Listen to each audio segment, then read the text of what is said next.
Bonjour à tous et toutes, je suis Géraldine Chalancon, directrice opérationnelle à Espacité, agence conseil spécialiste de l'habitat et de la ville. Bonjour Hélène Denise, merci beaucoup d'avoir accepté de participer à ce nouvel épisode de Faire les murs. Vous êtes diplômée de l'école Paris-La Villette en architecture et vous avez travaillé quelques années en cabinet d'architecte avant finalement de vous orienter vers les politiques publiques, d'abord à l'international puisque vous avez suivi un master sur l'action humanitaire à l'université Paris-Est Créteil. Ensuite, vous avez été happé, pour reprendre votre terme, vers les politiques publiques et vous avez rejoint la Fondation Abbé Pierre il y a 5 ans à présent, où vous êtes en charge du plaidoyer, notamment sur les questions liées au climat et à l'énergie dont nous allons parler aujourd'hui.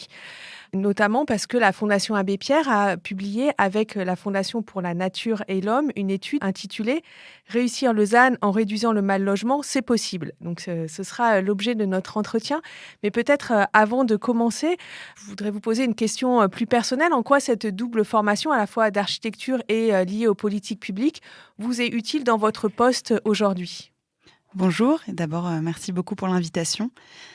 Alors, il n'est pas nécessaire d'être architecte pour faire le métier que je fais aujourd'hui, mais effectivement, la formation d'architecte apporte la faculté d'avoir une bonne compréhension du bâti, des processus constructifs.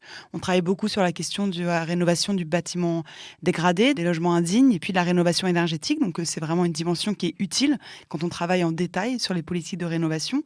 Et puis, je crois que l'architecte, il a une capacité à appréhender le projet du détail jusqu'à une échelle beaucoup plus large.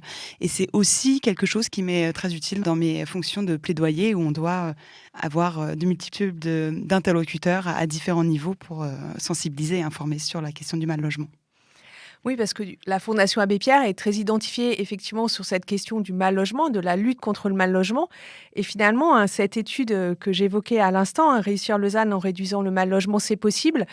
C'est peut-être moins attendu. Comment en êtes-vous arrivé à ce projet avec la Fondation Abbé Pierre, du coup, et dans le cadre de ce partenariat ? Alors, on reviendra peut-être un petit peu après sur la question du ZAN. Qu'est-ce que c'est ? Le ZAN, pour commencer peut-être, c'est un objectif qui a été récemment introduit par la loi Climat et Résilience qui vise à limiter notre artificialisation des sols naturels, agricoles et forestiers pour protéger leur qualité hydrique, biologique, climatique. Et donc qui prévoit de limiter l'artificialisation pour arriver en 2050 à un moment où on n'artificialisera plus, ou en tout cas, quand on le fera, il faudra le compenser par une renaturation. Et donc, on attend une réduction de l'artificialisation de façon progressive avec des seuils paliers, notamment en 2030, où il faudra qu'on ait réduit de moins 50% notre artificialisation par rapport aux 10 années précédentes. Et donc, par cet objectif qui vraiment reconnaît la question de la limite physique, en fait, que constitue notre consommation de sols naturels, agricoles et forestiers, ça questionne notre capacité à construire. Et quand on sait que 63% de l'artificialisation se fait pour l'habitat, ça questionne ainsi notre capacité à construire du logement. Et à répondre aux besoins des ménages. Effectivement, puisque ce ZAN, il ne faut pas oublier qu'il intervient dans un contexte qui est aujourd'hui de plus en plus consensuel, de crise du logement, qui s'aggrave. On a, la Fondation Abbé Pierre le rappelle très souvent, 12 millions de personnes qui sont touchées par cette crise du logement, qui ont des difficultés à payer leur loyer, leurs factures, qui sont en attente d'un logement social, qui vivent dans des logements qui sont trop petits, qui sont mal isolés, qui sont mauvais pour leur santé. Et puis parmi eux, même 4 millions de personnes qui sont mal logés ou privés de logement, qui sont en situation d'hébergement d'urgence, qui vivent chez des tiers de manière contrainte, qui vivent en surpeuplement vraiment accentué ou dans des logements qui sont dangereux pour leur santé. Et puis, au-delà de cette question du mal logement, il y a aussi des besoins liés à la démographie, qui est relativement dynamique en France, avec des projections de l'INSEE qui prévoient une augmentation de 2 à 6 millions du nombre de ménages d'ici 2050, pour plein de raisons. La multiplication du nombre de ménages avec des décohabitations qui sont plus tôt, qui sont plus fréquentes. La question de la migration également, du vieillissement de la population. Et donc, il va falloir répondre à ces nouveaux besoins, au retard qu'on a accumulé, de logements qu'on n'a pas assez construits ces dernières années, et puis résoudre la crise du logement. Et donc, à la Fondation Abbé Pierre, on est partenaire d'une estimation assez haute en termes de besoins en logement, de l'ordre de 400 000 nouveaux logements par an pendant 10 ans, de construire maintenant là où sont les besoins pour répondre vraiment à cette urgence. Et puis ensuite, lorsqu'on aura répondu à cette crise du logement, d'ici 10 ou 15 ans, de réduire notre action à construire, et puis en actionnant des leviers peut-être plus techniques d'aménagement du territoire dont on va mentionner aujourd'hui. Et donc pour, produire ces 4 ou 500 000 logements sans artificialiser, c'est ça, la question qui est posée et que vous essayez de résoudre dans cette étude en essayant de concilier, hein, les enjeux, à la fois environnementaux que vous évoquez, hein, sur les limites physiques et les enjeux, sociaux. Quelles sont les grandes lignes de la méthode que vous avez utilisée pour montrer que c'était possible puisque c'est ça votre pari, si je puis dire, que vous portez dans l'étude? Oui, effectivement. Alors, avec la FNH, on est parti du constat commun, en fait, que finalement, il y avait ces besoins en logement, il y avait cette lutte contre l'artificialisation des sols, mais qu'en fait, ce ZAN, il voulait lutter contre un modèle d'aménagement en extension urbaine qui a été le nôtre depuis des décennies et qui n'est à la fois pas bon pour l'environnement, mais pas bon non plus pour lutter contre la crise du logement, parce qu'on y reviendra peut-être, mais ce modèle d'aménagement, il produit en fait beaucoup d'inégalités sociales aujourd'hui, avec beaucoup de ménages qui se situent en précarité énergétique. À partir de là, on est parti du principe que le ZAN, c'était une opportunité de changer de paradigme pour un urbanisme qui serait plus résilient, qui serait moins énergivore, qui serait plus vertueux et plus juste. Et pour cela, il y a un besoin de répartir de manière plus égalitaire les capacités d'artificialisation de foncier qu'il nous reste à artificialiser entre les territoires et entre les usages. Et donc, à partir de ce constat-là, hiérarchiser, peut-être prioriser certains besoins qu'on estime plus essentiels que d'autres, et parmi lesquels le logement, par rapport aux besoins que j'ai pu mentionner, nous semble une des priorités. Et donc, à partir de là, on a cherché les leviers qui pourraient concilier à la fois cette production de nouveaux logements et la réduction de l'artificialisation, le tout dans une optique de réduction des inégalités. Et donc, on a été à la rencontre de ceux qui pensent, qui font l'aménagement des territoires de demain. On a fait ça en plusieurs phases, sur à peu près 1 année et demie. La première phase, on est allé à la rencontre de près de 40 personnes, des entretiens avec des élus, des services de l'État, mais aussi des acteurs associatifs de l'économie sociale et solidaire.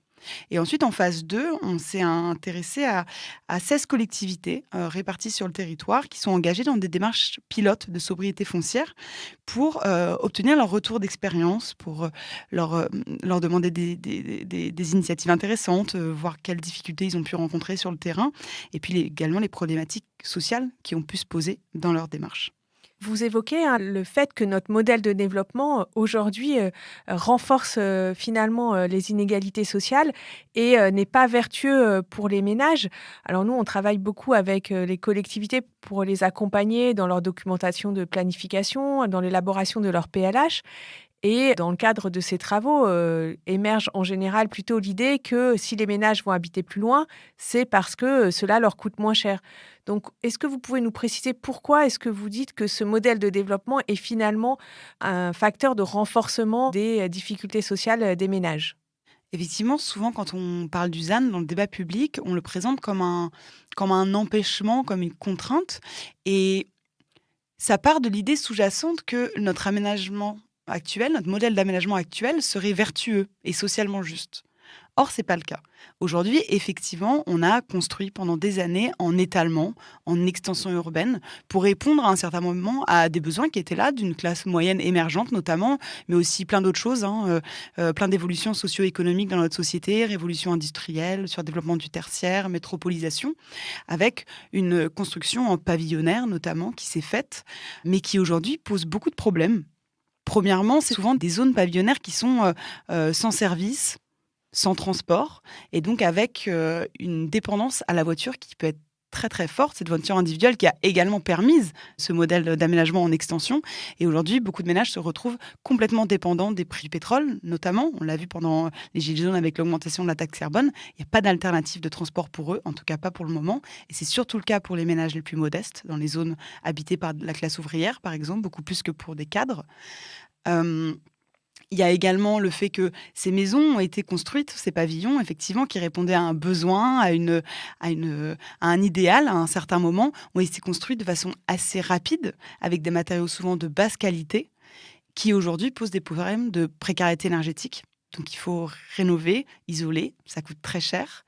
Et puis ça coûte aussi cher aux collectivités, puisqu'en fait, cet aménagement en extension, il demande de tirer les réseaux, les voiries, donc ça coûte cher, il faut les entretenir. Aujourd'hui, on leur demande également d'appuyer les ménages pour rénover. Et puis, de l'autre côté, l'assiette fiscale dans ces zones qui sont très peu denses, finalement, ne permettent pas toujours de développer une offre de transport qui ne pourra pas être rentable dans ces zones-là. Et donc, voilà, c'est un coût vraiment pour les personnes et pour les collectivités. Et puis, c'est une double peine, en fait, pour les ménages modestes, puisque souvent, effectivement, on est parti de la ville pour essayer de s'éloigner, pour avoir un logement qui va peut-être coûter moins cher. Et aujourd'hui, c'est un logement qui coûte très cher pour se déplacer et pour le chauffer. Et puis, en plus, on est vraiment très loin.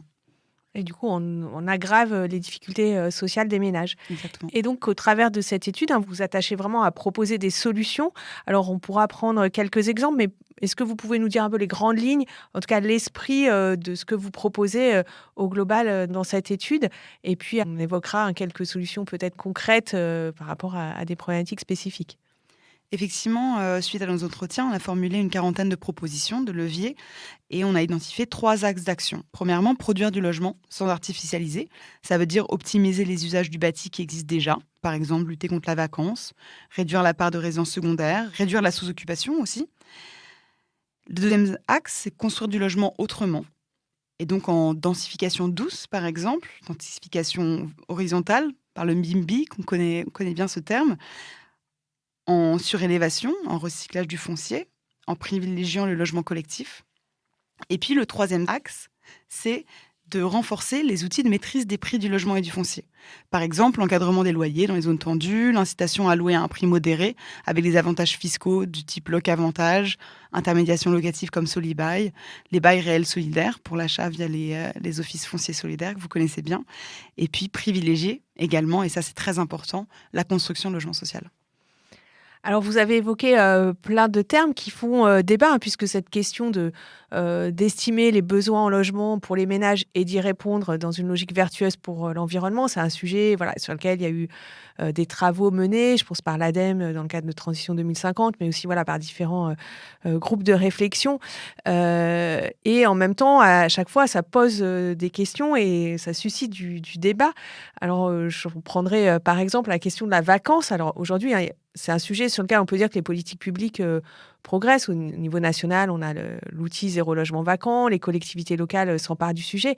Mais en même temps, on se rend bien compte opérationnellement que les solutions, elles ne sont pas forcément faciles toujours à mettre en œuvre, soit parce qu'on est sur des bâtis très dégradés, soit parce que les logements vacants, ils ne sont pas forcément là où ont envie d'habiter les gens.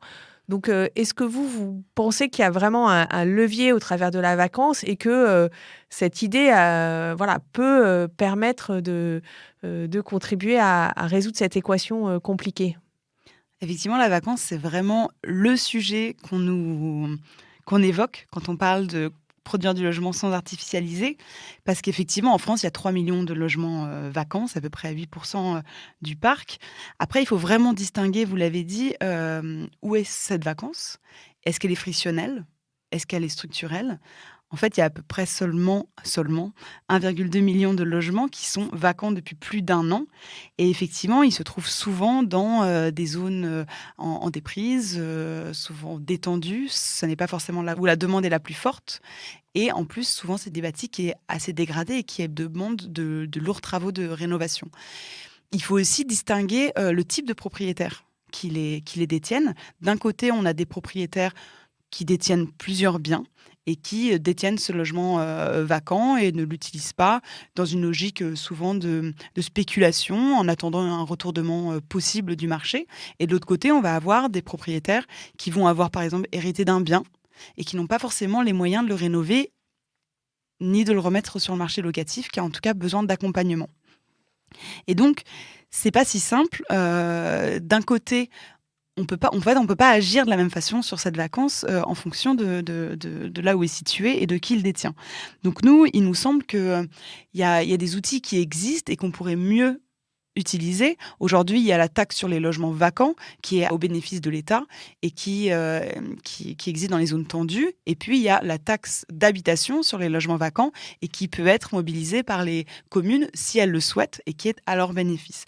Nous, on pense qu'il faudrait fusionner ces deux taxes au bénéfice des collectivités et les rendre progressives, c'est-à-dire qu'elles soient plus importantes en fonction du nombre de biens et de mètres carrés détenus pour que ça touche surtout les multipropriétaires, pour les désinciter à cette rétention foncière et pour les ménages plutôt les propriétaires plutôt modestes qui n'ont pas les moyens de rénover, les aider à rénover et les accompagner pour remettre ce bien-là en location lorsque c'est possible et nécessaire. Alors vous évoquez ces territoires qui pouvaient être en déprise ou avec une tension plus faible, où effectivement on peut avoir du logement vacant. Mais finalement, au cours de la période récente, ce qu'on a vu progresser aussi, ce sont les résidences secondaires. On a beaucoup parlé à la suite du Covid, avec aussi les évolutions des envies des ménages, avec le fait que les gens pouvaient avoir plus de facilité à faire du télétravail et donc avoir de résidences, ou en tout cas aussi avait des aspirations plus forte à avoir une résidence secondaire. Effectivement, sur ces territoires, on a eu aussi des acquisitions de logements qui étaient préalablement vacants pour devenir des résidences secondaires. Cette question des résidences secondaires, c'est aussi un des leviers d'action que vous avez évoqué et qui est souligné comme étant potentiellement du parc qui pourrait être mobilisé pour que les gens habitent en tant que résidence principale. Mais là, on touche aussi finalement au choix des personnes. Donc, comment est-ce que vous pensez qu'on peut agir sur cette question-là et comment on peut contribuer à remobiliser ce parc pour une occupation des personnes qui habitent le territoire? Effectivement, c'est un vrai problème en France, la question des résidences secondaires et des meublés touristiques. C'est à peu près 3,5 millions de résidences secondaires en France. C'est 3 fois plus qu'il y a 50 ans. Donc c'est un vrai problème. C'est beaucoup sur la question des littoraux, dans les métropoles. Il y a des nombreuses communes où ça atteint des taux qui sont quand même très importants. À Arcachon, on est à 62%, par exemple, de résidences secondaires. En baie de Somme, il y a quelques communes qui sont à 80%. Et dans ces communes-là, on voit une difficulté des ménages qui y habitent ou des ménages qui souhaitent y habiter, qui travaillent, à pouvoir se loger parce que cette multiplication des résidences secondaires, des meublés touristiques, tire vers les prix vers le haut. On voit les distances domicile-travail qui s'étirent, qui augmentent beaucoup plus rapidement dans les communes qui sont tendues et touristiques que dans les communes qui sont non touristiques. Et donc ça prouve que les nouveaux ménages doivent s'éloigner des centres-villes ou des littoraux, faute de moyens suffisants pour y rester. Et donc ça complique également aussi la décohabitation des jeunes. La Fondation Abbé Pierre a sorti récemment un rapport qui montre l'augmentation du nombre de tanguis, de jeunes qui doivent rester chez leurs parents ou qui doivent y retourner, faute de logements abordables et adaptés là où ils travaillent. Et donc il y a un vrai enjeu quand même sur cette question au niveau de la lutte contre l'artificialisation, mais pas que. Qu'est-ce que les collectivités peuvent faire? Alors aujourd'hui, il y a déjà des outils à la disposition des collectivités locales. Il y a aussi une proposition de loi en cours. Quelles sont les propositions que vous avez portées dans ce rapport pour agir sur cette question des résidences secondaires? Qu'est-ce qui pourrait faciliter le travail des collectivités locales? Effectivement, parce que c'est un vrai enjeu de remobiliser ces résidences secondaires pour réduire l'artificialisation et répondre aux besoins dans les zones tendues, notamment dans les scénarios de l'ADEME que vous mentionniez pour 2050. Quasiment tous les scénarios envisagent une baisse du nombre de résidences secondaires pour atteindre nos objectifs de réduction de nos émissions carbone. Et donc, pour lutter contre cette prolifération, il y a déjà une fiscalité qui existe, c'est la taxe d'habitation sur les résidences secondaires. Le problème, c'est que depuis la suppression de la taxe d'habitation, c'est une des seules taxes qui restent aux collectivités pour avoir des ressources financières. Et donc, on se retrouve souvent dans des situations où les collectivités nous disent c'est compliqué pour nous de désinciter à l'achat de résidences secondaires parce que pour nous, c'est comme une taxe de rendement en fait. On en a besoin. C'est ça, on en a besoin pour financer les écoles, les bus, etc. Et donc, c'est difficile de s'en passer. Après, à nouveau, la plupart des propriétaires de résidences secondaires font partie des ménages les plus riches. Et donc, il y a un enjeu quand même de progressivité sur cette taxe pour qu'elle soit plus importante en fonction du nombre de biens détenus, en fonction du mètre carré, dans les zones tendues ou dans les zones où il y a un déséquilibre entre les résidences principales et les résidences secondaires. Ensuite, il faut réduire les avantages fiscaux. Ça peut être le cas. Il y a une loi qui est sur la table actuellement. On le saura dans quelques semaines, puisqu'actuellement, les meublés touristiques ont des avantages beaucoup plus importants que les locations nues dans le cadre de la location sur Airbnb, par exemple. Et puis après, il y a des outils réglementaires qui peuvent être mis en place. Au Pays Basque, par exemple, ils ont voté un règlement instaurant un principe de compensation. C'est-à-dire que quand on déclare un changement d'usage pour faire un meublé touristique, il faut produire un nouveau logement permanent. Il y a d'autres aussi possibilités, comme une autorisation préalable au changement d'usage. À Paris, on doit déclarer avec un numéro d'enregistrement. Après, il y a d'autres choses qu'on pourrait imaginer, notamment fixer des taux cibles maximaux de résidence secondaire dans les zones tendues, qui pourraient être variables en fonction des territoires, avec des leviers et des moyens qui pourraient être donnés aux collectivités territoriales pour atteindre ces objectifs. Et puis, d'une autre façon, on pourrait aussi imaginer, pourquoi pas, intégrer une servitude de résidence principale dans les PLU, un petit peu comme on peut le faire sur la servitude de logement social, pour maîtriser le développement des meublés touristiques, non seulement dans leur proportion, mais aussi dans la localisation, notamment en centre-ville, pour les ménages qui travaillent et qui ont besoin d'habiter à côté de leur travail. Mais surtout, si on veut vraiment pouvoir contrôler l'usage de la production de logements qu'on peut faire, le logement social est quand même adapté parce qu'on sait que ça va rester une résidence principale à long terme. On sait également que ça va être à des prix qui vont être encadrés, contrôlés.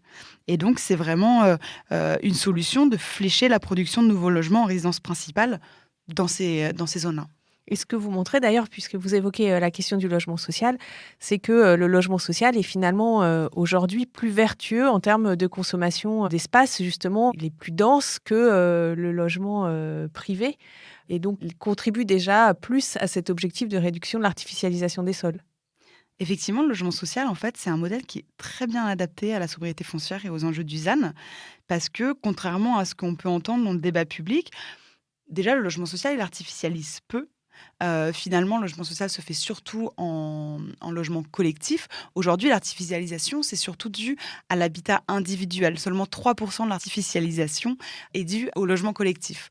Et en Île-de-France notamment, et dans les Hauts-de-France, la plupart des opérations de logements sociaux se font déjà en recyclage urbain, par exemple. Donc, ils savent déjà faire ces opérations de sobre foncièrement. Ensuite, le logement social, comme je l'ai dit, c'est le seul outil pour s'assurer qu'un logement nouvellement construit soit durablement utilisé en résidence principale. C'est aussi un modèle de logement qui a un taux de vacances et de sous-occupation très faible. C'est plus aisé d'agir également dans des cas d'habitat indigne, de rénovation énergétique, puisqu'on n'a qu'un seul bailleur, donc ça facilite quand même beaucoup les opérations d'aménagement et de rénovation. Et donc pour toutes ces raisons, le ZAN ne doit vraiment pas devenir une excuse pour arrêter de construire du logement social, pour revoir à la baisse nos objectifs de production de logements sociaux, alors qu'aujourd'hui, déjà, certaines collectivités continuent de faire de la résistance en ne respectant pas les objectifs de la loi SRU qui fixe de disposer dans chaque commune d'au moins 20 à 25% de logements sociaux. Alors, vous avez évoqué aussi le côté vertueux du logement social sur l'aspect de la sous-occupation, en tout cas qui est moins de sous-occupation que dans le parc privé. Cette question de la sous-occupation est aussi une question assez sensible, notamment concernant les ménages seniors dont vous parlez dans votre rapport. On voit bien le modèle d'une famille qui habite dans un pavillon, puis les enfants partent et on a un pavillon qui est habité par 2 personnes, voire une personne. Et sur ce sujet, c'est vrai que vous faites des propositions qui sont peut-être nouvelles et aussi qui essaient d'aller plus loin. Aujourd'hui, sur la question du vieillissement des personnes âgées, on travaille beaucoup sur les enjeux d'adaptation du parc, mais finalement, vous proposez d'autres possibilités qui, justement, permettent aussi de résoudre cette question de plus de logements en artificialisant moins. Effectivement, la question du parcours résidentiel, c'est une thématique qui a été très très souvent mentionnée dans le cadre de nos entretiens avec les collectivités notamment. C'est même arrivé en deuxième rang de la thématique la plus mentionnée, après la question des moyens financiers. Parce qu'en France, il y a 43% des ménages hors des étudiants qui sont en situation de sous-occupation prononcée ou très accentuée, c'est-à-dire qui vivent dans un logement avec 2 ou 3 pièces en plus par rapport à la situation de référence. Et en face, on a également près d'1 million de personnes qui vivent en surpeuplement et donc qui vivent dans des logements qui sont trop petits.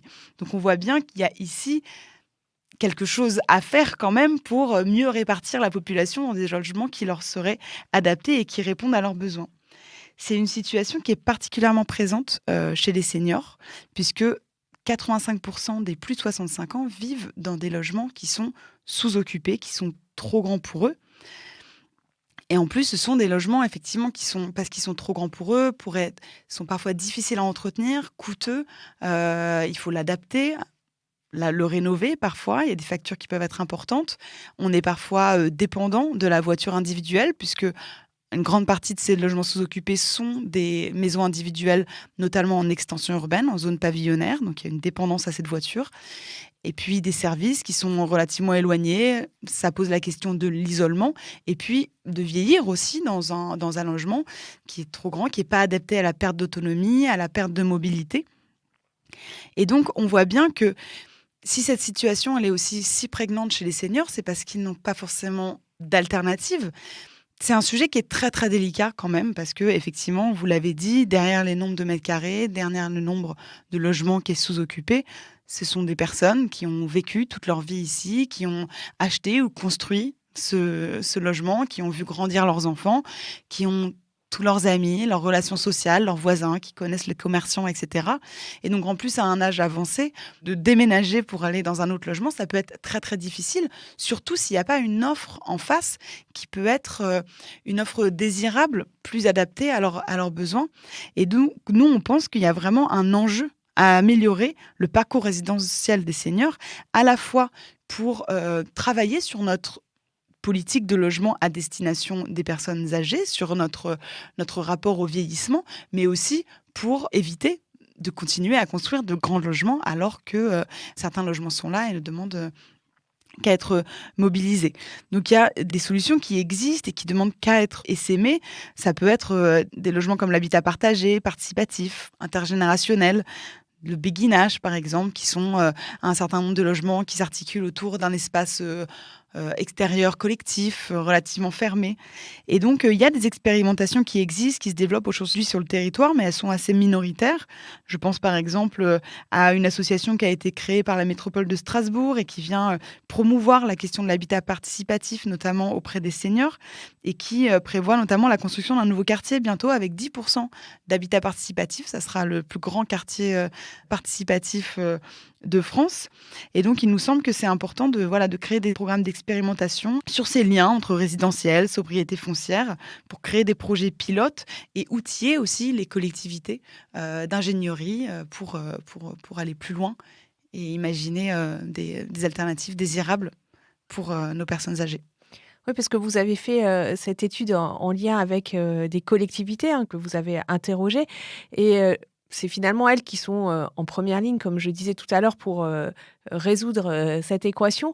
Aujourd'hui, quelles sont les difficultés qu'elles rencontrent et comment est-ce que on pourrait les aider à mieux jouer ce rôle? Quels sont les besoins qu'elles peuvent avoir pour mieux répondre à ces questions? Et puis peut-être aussi, quelles expériences vous avez vues qui sont intéressantes et qui sont déjà menées par des collectivités locales et qui pourraient, comme vous l'évoquiez tout de suite, être essaimées, être dupliquées. Voilà, mais on sait que c'est jamais facile, même si une initiative a fonctionné à un endroit, qu'elle puisse ensuite être déployée dans d'autres territoires. Le travail qu'on a fait avec les collectivités a vraiment montré que le problème aujourd'hui face aux ZAN, c'est que le modèle de financement des collectivités, il est vraiment basé sur un modèle d'aménagement qui est celui du passé, qui est basé sur l'artificialisation, qui est basé sur l'étalement urbain. Et donc le ZAN est très difficile à prendre en compte.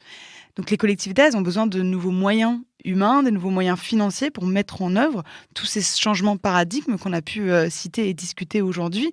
Et donc, à travers toutes ces solutions, il faut à la fois réformer la fiscalité locale, les dotations, les subventions que les collectivités peuvent percevoir.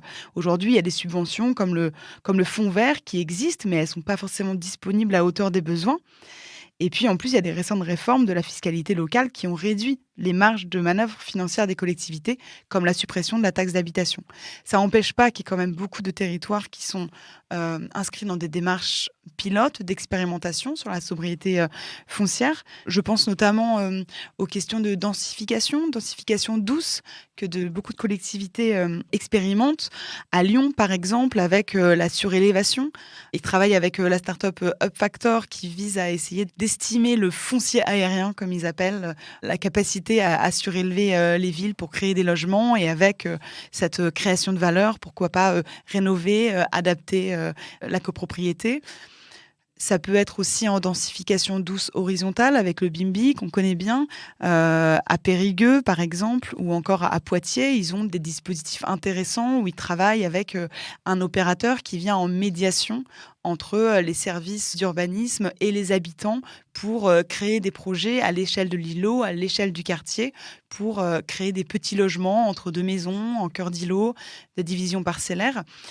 Et puis, sur la vacance également, on a beaucoup de collectivités qui vont, par exemple, s'engager sur des opérations programmées pour rénover le logement vacant, pour le remettre ensuite sur le marché locatif. Donc, il y a plein de petites choses comme ça qui sont expérimentées ici et là et qui ont besoin de davantage de moyens pour être estimées, pour être concrétisées aussi. Et c'est l'appel qu'on fait du pied avec ce rapport. Mais vous avez utilisé le terme de densification.